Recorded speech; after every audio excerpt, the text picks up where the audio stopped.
Pues les invito a leer en Primera de Tesalonicenses 3, el capítulo que leímos, solamente vamos a leer versículos 12 y 13.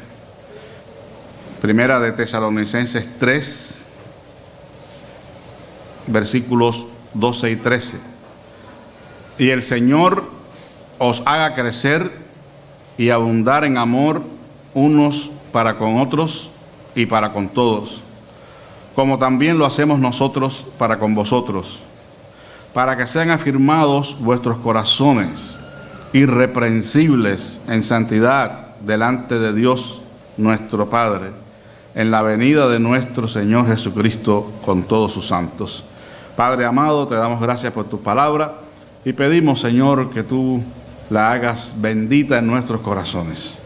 Visítanos en esta hora y danos entendimiento, Señor, de esta verdad, para que podamos ser afirmados en santidad delante de ti, irreprensibles hasta el día en que tú envíes a Jesucristo a este mundo desde los cielos. En el nombre de Jesús. Amén. Pueden sentarse, hermanos. El título de nuestro sermón es Afirmando nuestro corazón en santidad. Afirmando nuestro corazón en santidad. Esta primera carta del apóstol Pablo a los tesalonicenses fue una de las primeras cartas que el apóstol escribió. Fue escrita probablemente desde la ciudad de Corinto en el año 51 después de Cristo, y fue escrita para fortalecer a los cristianos en su fe y darles seguridad acerca de la segunda venida de Cristo. Esta iglesia o estas iglesias estaban sufriendo persecuciones y estaban también teniendo algunas dudas en cuanto a esta doctrina de la segunda venida de Cristo, y estaban pensando que la segunda venida de Cristo sería inminente, por lo que ellos se sentían un poco confundidos ante la muerte de algunos de sus seres queridos. Ellos esperaban que Cristo viniera antes que sus seres queridos murieran. Y esta premura para la venida de Cristo también les llevó a algunos de ellos a ser un poco irresponsables en sus deberes, y estaban dejando sus trabajos, por ejemplo, y estaban preparados ya para que Cristo viniera por ellos. Y toda esa confusión más la persecución que estaban siendo víctimas les llevaron a algunos de ellos a flaquear en la fe, a desanimarse. Y por eso el apóstol decide escribir esta carta, para darle ánimo, para que ellos se afirmaran en el Señor, para que ellos entendieran en cuanto a la venida de Cristo y pudieran ser fortalecidos en su fe. La iglesia era joven. Esta iglesia había sido establecida 2 o 3 años antes de que Pablo escribiera la carta, por lo que era una congregación nueva. Y el apóstol les exhorta para que ellos abundaran en amor unos con otros y para que todos ellos fueran afirmados en santidad. Es interesante notar aquí que para que esta afirmación en santidad pueda ocurrir es necesario el amor entre los hermanos. Y el Señor os haga crecer y abundar en amor unos para con otros y para con todos. El amor entre los hermanos y el amor a todos es un requisito imprescindible para que seamos afirmados en santidad. Y esto no es un versículo aislado. Hebreos 12:14 también dice: seguid la paz con todos y la santidad. En segundo término, porque si no hay una relación de amor verdadera entre nosotros, los cristianos, los hijos de Dios, y con todos, y si no estamos en paz, entonces no podemos afirmarnos en santidad. Porque la afirmación en santidad es posterior al espíritu ese de amor, de comunión que debe existir entre los cristianos. La iglesia o el creyente, por otra parte, que no se afirma en santidad, perderá su vitalidad y su visión. Si nosotros como iglesia o como individuos descuidamos la necesidad de afirmarnos en la santidad de Dios, entonces corremos el riesgo, hermanos, de perder nuestra vitalidad y nuestra visión. Porque la santidad es imprescindible para que nosotros mantengamos nuestro compromiso con el Señor, el servicio a Dios y al prójimo. Sin un corazón ardiente, santo, puro, esto es imposible. Y eventualmente el descuido de esta verdad va a llevar a la muerte espiritual, a la pura forma, pero sin contenido. Este temor lo tuvo el mismo John Wesley, quien escribió 4 años antes de su muerte en una revista llamada el Arminian Magazine, el Arminiano, y él dijo esto: no temo tanto que el pueblo metodista deje de existir en Inglaterra o en América, sino solo que exista como secta muerta, con forma de la religión, pero sin poder. E indudablemente ese será el caso si no nos apegamos a la doctrina, el espíritu y la disciplina que nos caracterizó de recién organizados. Después recomendó: predicad la doctrina, inculcad la experiencia, urgid a su práctica, disciplinaos.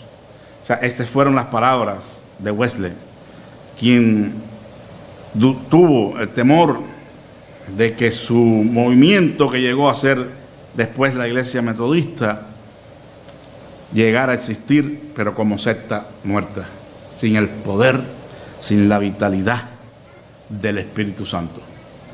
Lamentablemente el temor de Wesley se cumplió. Y la Iglesia Metodista llegó a verse en realidad muy diferente, para no usar sus propias palabras, de lo que fue el movimiento wesleyano. Pero también estas palabras calzarían a nosotros como nazarenos, siendo que venimos de la Iglesia Metodista, siendo que el fundador de nuestra iglesia, el doctor Phineas Bresee, también tuvo este celo y este fuego en su corazón, y pudieron ver a los nazarenos pioneros ardiendo en el Espíritu de Dios, consagrando sus vidas en el altar y dejando todo allí, y el gozo del Señor era algo extraordinario. No sé si habrá llegado para nosotros también la hora del sepelio como iglesia, pero sin ser muy negativo, hermanos, tenemos que cuidarnos. Tenemos que cuidarnos porque el abandono, el descuido de predicar y vivir una doctrina como esta, una vida de santidad, nos va a conducir inevitablemente a la mera forma, pero sin el contenido, sin el poder, sin el fuego del Espíritu Santo. Por eso es que tenemos que afirmar nuestros corazones en santidad. Ahora, ¿cómo afirmar nuestros corazones en santidad? ¿Cómo es que nosotros hoy, aquí, sin ser egoístas, sin ser casasolas, como decimos, pero siendo realistas, cómo nosotros, los que estamos aquí hoy, podemos afirmar nuestros corazones en santidad? Siguiendo el consejo de Wesley, podemos decir en primer lugar que por medio de la fe, en primer lugar, solamente por medio de la fe podemos afirmar nuestros corazones en santidad. Cuando hablamos de la fe en relación a la santidad, estamos diciendo que esta es una doctrina que se ha de creer. Ante todo, hermanos, el primer paso es creer con todo nuestro corazón que Dios quiere que seamos santos, que Dios quiere que nosotros seamos santificados. Si nosotros no estamos en armonía con esa creencia, entonces jamás podremos afirmar nuestros corazones en santidad. La fe es el medio para obtener cualquier bendición de parte de Dios. Nada podemos obtener de parte de Dios si no es por medio de la fe. Es requisito fundamental para agradar a Dios. Dice que es necesario que el que se acerca a Dios crea que le hay, ¿verdad? Que Dios es real y que Él es galardonador de los que le buscan. Santiago también nos dice que el que pide y duda es semejante a la ola del mar, que va y viene, pero no puede recibir nada con esa duda en su corazón. La experiencia de la justificación que nosotros hemos recibido, la hemos recibido por medio de la fe. Dice Romanos 5:1, justificados pues por la fe, tenemos paz para con Dios, por medio de nuestro Señor Jesucristo. Y también nos dice la palabra del Señor en Efesios 2:8, porque por gracia sois salvos por medio de la fe, y esto no de vosotros, pues es don de Dios. Entonces ninguno de nosotros fue justificado en base a nada que nosotros hubiéramos hecho, ninguna buena obra, ningún mérito. Estábamos completamente descalificados para alcanzar el favor de Dios a través de nuestras propias posibilidades. Por eso es que Dios envió a su Hijo al mundo, para que Él muriera en lugar nuestro y para que nosotros, poniendo nuestra fe y nuestra confianza en ese sacrificio, obtuviéramos el perdón de nuestros pecados. Y por medio de esa fe, esa confianza en Cristo y su sacrificio, somos declarados justos delante de Él. Pero también somos santificados por medio de la fe. La Escritura dice que Dios no hizo diferencias entre judíos y gentiles, purificando por la fe sus corazones. Cuando ya todos aquellos que habían sido justificados se encontraban en el aposento alto, esperando la venida del Espíritu Santo, lo estaban haciendo por fe y en fe en la promesa de Dios. Vayan allí a Jerusalén y esperen hasta que sean llenos del poder de lo alto. Ellos estaban creyendo, hermanos, en esa promesa.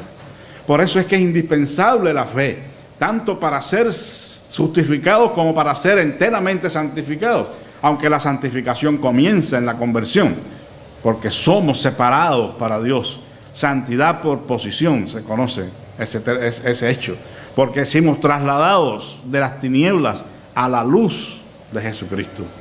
Y eso es santificación, apartados para Dios. Pero también el corazón necesita ser purificado, necesita ser santificado. Y eso, hermanos, no puede ocurrir si no es por la fe en Dios. Dice otro lugar en la Escritura, de la misma manera que recibiste al Señor Jesús, andad en Él. ¿Cómo lo recibimos? Por la fe. ¿Cómo vamos a andar en Él en santidad? Por la fe, porque es la confianza que nosotros tenemos en ese Dios y en su palabra que nos manda a que vivamos en santidad. La teología, hermanos, nuestra determinará en gran manera nuestra conducta. Nosotros, para vivir de cierta manera, tenemos que creer de cierta manera. No podemos vivir sin creer. No podemos modelar sin antes haber sido informados de cómo hacerlo. Por eso es que tenemos que poner toda nuestra atención a esta verdad bíblica, porque esto no es doctrina de la Iglesia de Nazareno. La santidad, la necesidad de vivir en santidad, eso es un llamado que Dios ha hecho al hombre desde el principio. Solo que nosotros hemos abrazado esa doctrina de una manera especial, y hay distintivos y hay estudios y cosas que se fueron desarrollando con el tiempo, verdades que Dios reveló a ciertos hombres que nosotros también hemos hecho nuestras. Pero en realidad, hermanos, no es nada complicado. Aunque la doctrina desarrollada después preste confusión a algunos, lo importante es, hermanos, creer de todo corazón. Porque estos primeros hombres y mujeres no tenían una doctrina como la que tenemos nosotros, desarrollada en cuanto a la santidad y la santificación, pero vivían la vida en santidad. Y eso es lo importante. No estoy diciendo que tenemos que descuidar el conocer la doctrina. Sí, pero lo más importante es creer que Dios quiere que vivamos en esa comunión con Él. Los que estaban allí en el aposento alto no tenían los conceptos doctrinales que nosotros tenemos. El judío creía, como ya hemos explicado, en el Yetzer Hará, o la mala inclinación. Y ellos sí sabían que Dios trataba con esa mala inclinación. Y ellos sí sabían que cuando una persona se decidía por Dios y quería guardar su ley y sus mandamientos, esa persona, en la medida que buscaba al Señor y le obedecía y cumplía mandamientos, entonces esa persona se iba afirmando en santidad. Porque la mala inclinación va muriendo cuando nosotros le damos lugar a la buena inclinación. Por eso la Escritura siempre es clara en eso. Venzan ustedes el mal con el bien. En la medida que hacemos el bien, vamos venciendo el mal. En la medida que la mala inclinación la sujetamos a nuestra voluntad y a la voluntad de Dios, entonces la buena inclinación florece. Ellos tenían esos conceptos. No tenían los conceptos wesleyanos, los conceptos que tenemos hoy, pero vivían la doctrina. Vivían la comunión con Dios. Nosotros tenemos hasta cierto punto ventajas. Tenemos lo que ellos tenían y tenemos también la herencia de santidad que nosotros hemos recibido. Pero hermanos, nada hacemos si no creemos con todo nuestro corazón de que sí se puede vivir en santidad, de que Dios quiere para nosotros esa vida de santidad. Por eso es importante, por medio de la fe. Llénese de fe en que Dios quiere para usted esa experiencia y de que es posible en estos días vivir una vida en santidad. Además, siguiendo las palabras de Wesley también, además de la fe, podemos afirmar nuestro corazón en santidad por medio de la práctica. Es decir, una experiencia que se ha de encarnar. No solamente una experiencia que se ha de creer, sino que se ha de encarnar en nuestras vidas. Es decir, la experiencia de la santificación que nos lleva a una vida de santidad no es una experiencia mística. No tiene nada que ver ni está asociada con fenómenos extraordinarios como visiones, trances, profecías. O sea, no tiene que estar rodeada de ese tipo de elemento sobrenatural. Hay algunas personas que insisten en que tiene que haber este tipo de experiencia externa, algo visible o algo que se pueda escuchar. Pero en realidad, el vivir bajo la plenitud del Espíritu Santo, el recibir esa entera santificación, no está asociada con ninguna de estas cosas, ni con visiones, ni con trances, ni con profecías, ni con ningún don espiritual. Se manifestó allí en el Pentecostés aquellos idiomas porque era un simbolismo de lo que representaba ese poder. ¿Para qué era dado ese poder? Para purificar sus corazones y ellos pudieran ser testigos del Evangelio en Jerusalén, en Samaria, en Judea y hasta lo último de la tierra. Ellos no podían ir a hablar del Evangelio a todas las naciones que representaban esas lenguas si no estaban llenos del Espíritu Santo, si no estaban purificados. Pero no tiene que ver la experiencia con ninguna visión, ni con ningún trance, ni con ninguna profecía, ni con ningún conocimiento oculto o esotérico. Cosas que tienen que ver con lo oculto. No tiene nada que ver con eso. No hay claves aquí escondidas, ni nada de eso. No es una experiencia monástica tampoco, es decir, de vivir solo, de vivir apartado. No es una experiencia que nos lleva a encerrarnos en una casa, allá en la montaña, como un ermitaño. No tiene que ver con estar en un monasterio lejos del mundo. No tiene que ver con hacer votos de pobreza o de castidad u obediencia. No es monástica, es una experiencia que nos lleva al contrario, nos lleva al contacto con el mundo para ser sal en medio de ellos, para ser luz en medio de ellos. Es una experiencia para servicio, para testimonio. ¿Y cómo podemos predicar el evangelio y ser testimonio en un monasterio encerrado? O acá en la iglesia encerrado. No, tenemos que entender que es una experiencia dinámica que nos lleva al servicio, al codo con aquellos que nos rodean. No para contaminarnos con ellos, sino para que ellos sean salvos. Conviértense ellos a ti, dice el Señor Jeremías, y no tú a ellos. Pero es necesario la interacción. Es una experiencia que transforma la vida. Ni es mística ni es monástica. Es una experiencia que transforma la vida de la persona, que nos orienta hacia Dios y hacia el prójimo en amor y servicio. Y esto es un punto muy importante. Hay diferentes maneras de explicar la experiencia y doctrina de la santificación, pero para mí este es uno de los puntos más importantes. Los teólogos de santidad relacionales enfatizan mucho esto, porque hacen más énfasis en el aspecto de quitar algo que orientar algo. Nosotros, como seres humanos, necesitamos ser orientados hacia Dios. Y eso es santidad. Estar en la dirección de Dios, en el propósito de Dios. Es amor y servicio a Dios y al prójimo. John Wesley entendió la santidad solamente con el amor, en su más, vamos a decir, más mínima expresión de la doctrina. Es amor perfecto a Dios y al hombre. Nos pone en servicio, nos capacita para vivir la vida de acuerdo con la voluntad de Dios, para ser fieles testigos de su evangelio. Es el amor, la justicia y la verdad de Dios en nuestros corazones y vidas, en la práctica del diario vivir, conducirnos en santidad.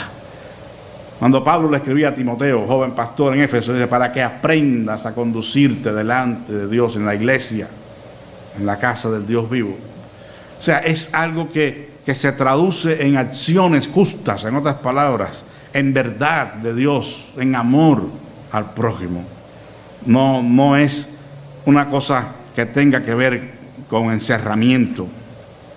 No, al contrario, hermanos, una experiencia que transforma la vida para transformar la vida de otros. Por lo que tenemos que llevar los conceptos entonces a la práctica. Si ya conocemos la doctrina y ya sabemos lo que dice la doctrina, pues ahora hay que vivir la doctrina, que es mucho, pero mucho más importante, pero que viene en secuencia. Vivo lo que comprendo, lo que entiendo. Y finalmente, cuando no entiendo, comprendo completamente, de todas maneras vivo, porque Dios nos da la capacidad para hacerlo. Nos da ese fuego del Espíritu Santo en nuestros corazones, donde somos orientados hacia Él. Ya no nos interesan aquellas otras cosas que antes nos interesaban, que llenaban nuestra agenda, aquellas a las cuales les dábamos la prioridad y la fuerza, y las primeras horas del día, y la de la tarde y la de la noche también. Ahora estoy orientado en otra dirección, que es agradar a Dios y obedecerle. Eso es el corazón santificado. Un corazón que busca agradar a Dios. Y finalmente, hermanos, es por medio de la disciplina. No solamente la fe, no solamente la práctica tiene que hacerse en disciplina. Si no hay disciplina, se pierde todo con el tiempo. Es una disciplina a la que hay que someterse. La disciplina no es algo que agrade a nadie, en ninguno de los términos. No solamente cuando somos disciplinados como éramos niños por nuestros padres, o somos disciplinados después en el trabajo por las ausencias y si nos quitan un poco del sueldo, o quizás somos disciplinados en la iglesia. Eso a nadie le gusta. La Biblia dice claramente: ninguna disciplina parece ser causa de gozo al principio, pero después dice: da fruto apacible de justicia a los que en ella son ejercitados. Pero separando el contexto de la disciplina en ese contexto de lo mal hecho, hay disciplina en el bien. Hay disciplina en los aspectos que tienen que ver de crear un hábito. De crear un hábito. Sin temor a caer en la rutina. Alguna gente dice: no podemos hacer esto así porque nos vamos a hacer rutinarios cada rutina. La rutina es bíblica también. O sea, que la rutina sin la vida, entonces sí nos sirve.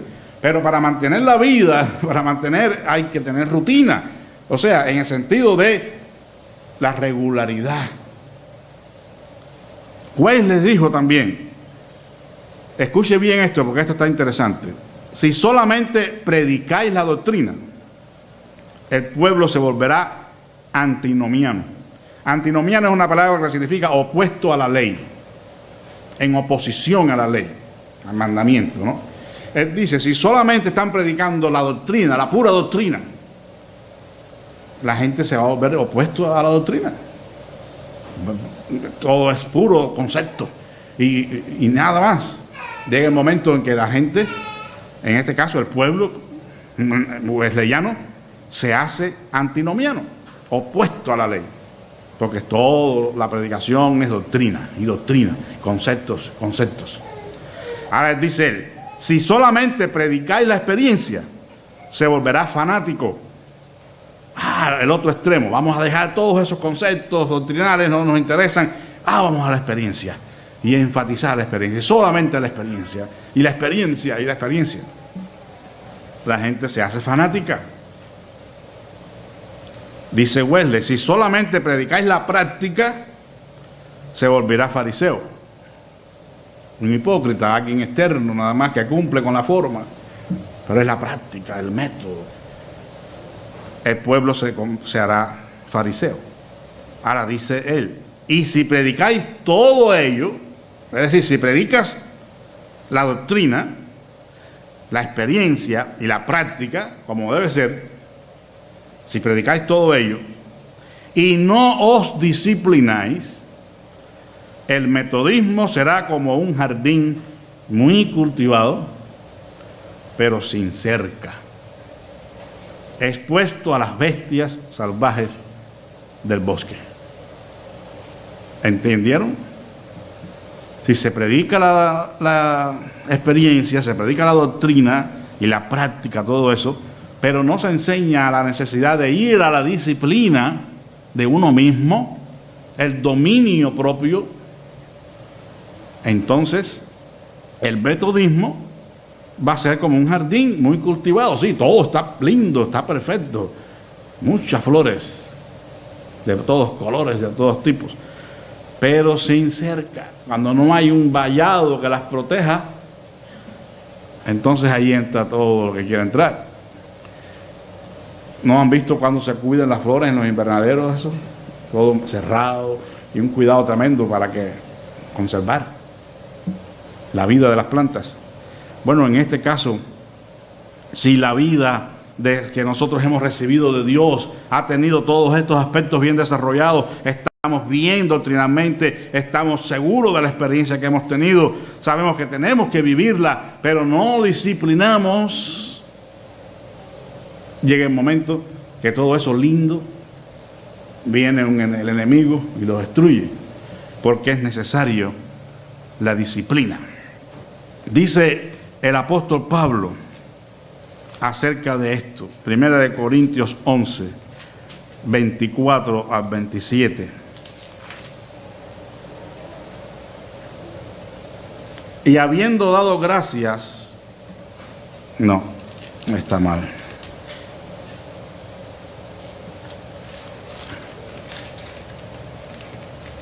Tengo el texto equivocado.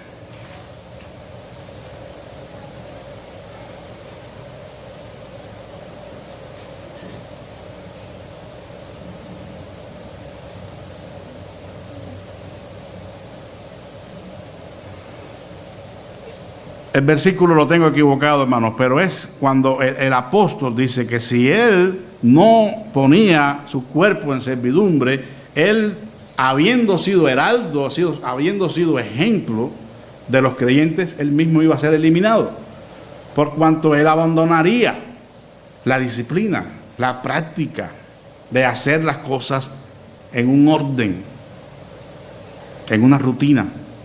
Es decir, si nosotros oramos y leemos la Biblia solamente cuando estamos en aprietos, eso no es disciplina. Eso no es hacer las cosas por amor a Dios y por el bienestar personal, de no ser atraídos y confundidos por el mal. Debemos tener nuestros horarios, nuestros tiempos de oración, de estudio de la palabra, de asistir a la iglesia, de hacer arreglos para que la prioridad en nuestra vida la tenga Dios en la medida de nuestras posibilidades. Ya hemos explicado aquí que Dios no quiere que tú abandones tu trabajo, abandones tu familia y te vengas a ayunar y orar aquí por la iglesia. No, porque Dios te va a decir, ¿y tu familia qué? Pero hermanos, Dios nos ha dado inteligencia y nosotros tenemos una escala de valores. Organízala de acuerdo a la voluntad de Dios. Tú sabes cuándo puedes venir a la iglesia, tú sabes cuándo puedes orar y leer tu Biblia, y puedes orar y ayunar, todo eso. Hazlo sistemáticamente, hazlo con disciplina, para que no venga la reprobación de parte de Dios. Ojalá y no esté mal. Porque si vivís conforme a la carne, moriréis. Mas si por el Espíritu hacéis morir las obras de la carne, viviréis. Entonces, ¿quién tiene que hacer morir las obras de la carne? ¿Quién tiene que proveer para el Espíritu? Somos nosotros. No podemos sentarnos allí pasivamente. Señor, yo quiero que... haz esto, haz lo otro en mi vida. Él lo hace cuando ve tu interés. Si Él ve que tú estás esforzándote por dejarlo de la carne a un lado, entonces Él te da el poder para vivir en el Espíritu. Pero si tú estás pidiendo vivir en el Espíritu y te estás metiendo en el terreno de la carne, entonces ahí no hay nada serio. Y jamás Dios te dará la victoria. Tenemos que esforzarnos, hermanos, en la disciplina para no ser reprobados. Es muy triste que después de haber avanzado y ganado tanto en el terreno de Dios, teniendo una fe en la sana doctrina, teniendo la sana doctrina y viviéndola, de pronto por el descuido, por la flojera, seamos reprobados, perdamos el galardón. No, Dios quiere que perseveremos hasta el fin. Por eso dice, y el que perseverare hasta el fin, ese será salvo. No podemos darnos el lujo, hermanos, de no vivir con nuestros corazones afirmados en santidad. Los tiempos que vivimos son sin dudas los últimos y no escaparemos, como dice el autor a los Hebreos, si descuidamos una salvación tan grande. Además, la iglesia a la cual amamos y a la cual pertenecemos nunca será una iglesia poderosa e influyente en su comunidad si no cuenta con miembros en plena comunión, afirmados en santidad, comprometidos 100% con el Señor y su obra. Si no hacemos eso nosotros, si no nos ordenamos nosotros aquí, si los que están por asomar su decisión por el Señor no la toman, si los que no se han bautizado no se bautizan, si los que no son santificados no están buscando la santificación, entonces jamás Dios prosperará y bendecirá la iglesia. Porque no va a traer gente para que estén en la misma que nosotros. Nosotros tenemos que ser los primeros en arreglar nuestra casa, hacerla atractiva. No sé, a veces usted cuando se ha descuidado un poco en la casa y alguien le dice, no, pero lo puedo visitar, hermano. Si usted quisiera, pero lo que tiene allá es un reguero, pero que entonces usted no puede invitar a nadie. Y si alguien llega, no ha visto las películas, me empiezan a meterlo justo para el closet, abajo de la cama. Pero hay uno que nos ve, hermanos. esa realidad también es en la iglesia. A veces, pues también dicen, vamos a invitar a fulano a la iglesia y no queremos ni que venga porque no va a encontrar un ambiente sano. No, que ese no sea el caso, sino que nuestra casa esté ordenada, esté linda, atractiva, hermanos, para todos. Que nosotros seamos los primeros en sentirnos bien en nuestra propia iglesia, para que entonces seamos capaces de invitar a otros, tengamos el deseo de invitar a otros, para que vea cuánto amamos a Dios y nos gozamos en Él. Ese es el deseo del Señor. Mi pregunta es, ¿responderás afirmativamente al llamado de Dios? ¿Afirmarás tu corazón en santidad?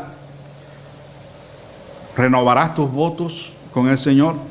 A veces esa es la necesidad que tenemos. Hemos caído en la formalidad, en la rutina, hemos perdido o descuidado el primer amor y necesitamos una renovación, como hicieron los hermanos Menchaca hace poco, ¿verdad? Que se casaron otra vez aquí simbólicamente, pero se casaron otra vez a los 50, ¿no? 25 años, pero él con 50. Las bodas de plata. Pero qué lindo eso, ¿no? Después de 25 años te confirmo que te amo. Una renovación de votos. Es así, se llama, ¿no? Pues eso a veces es necesario con el Señor. Señor, he decaído, lo reconozco. Porque ¿quién no decae? ¿Quién no flaquea en un momento dado? Lo importante es que no nos quedemos allí tirados, sino que nos levantemos otra vez.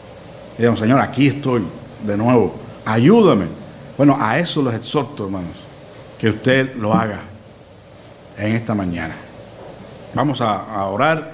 De los hermanos, si están preparados, nos tocan algo y así le damos lugar para que usted pase al altar si lo desea hacer, para afirmar su corazón en santidad delante de nuestro Dios. Recuerden que es, como dijo allí el apóstol, para la venida de nuestro Señor Jesucristo. Que cuando Él venga, hermanos, en otras palabras, nos encuentre firmes, establecidos en el Señor, en su palabra, para que nada ni nadie, como dice el apóstol Pablo, nos separe del amor de Dios que es en Cristo Jesús.